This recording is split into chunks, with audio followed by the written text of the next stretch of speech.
I would say is that we want to be working on, everyone wants more distance, right? I mean, that's something everyone wants in their swing, no matter it's a driver, 9-iron, even a putter, sometimes people want more distance. But the biggest thing I would say is, when you're talking about golf statistics, when you're coming for a launch angle, like Bob wanted to talk about earlier, the biggest thing is when you come down on it, like we were talking about a little bit earlier, if you go like that, the launch angle is going to be lower. But that's all right as long as you're hitting it straight, as long as you're consistent, like we talked about, keeping your feet together, or keeping your feet balanced and everything like that.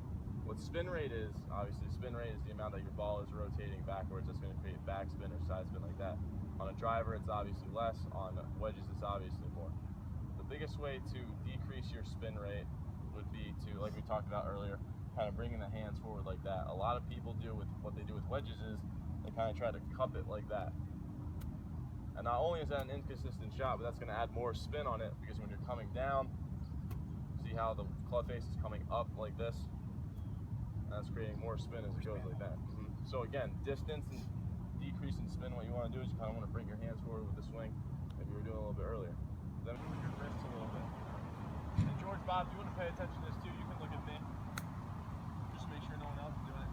Passing, when it kind of comes, just kind of getting a little wristed. And it's kind of the same thing as putting. What you want to do is you want to kind of keep it in a triangle, and you want to kind of attack the ball, have your hands leading with the club face like that. And what that does, again, just like putting, we want to go short back ball through so that we accelerate through it. What we want to do is, same thing, have our hands slightly in front of the ball, and then come through like that.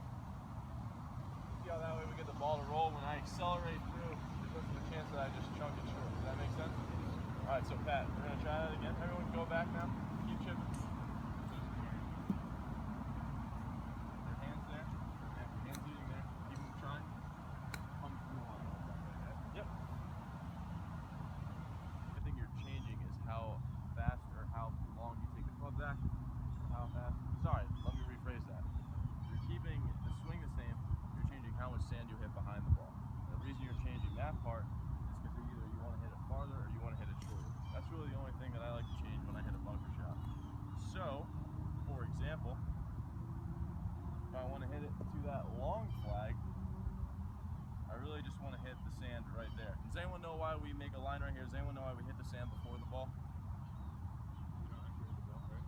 Exactly. What we want to do is we want to try to blast the ball out of the sand. We don't need to just pick it clean like I was talking about earlier.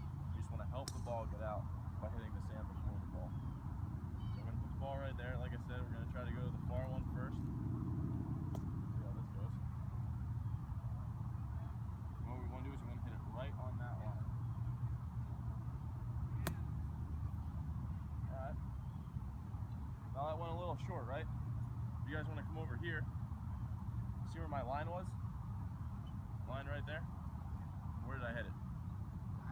Behind it, right? So that's why that went short. Now if you guys step back a little bit,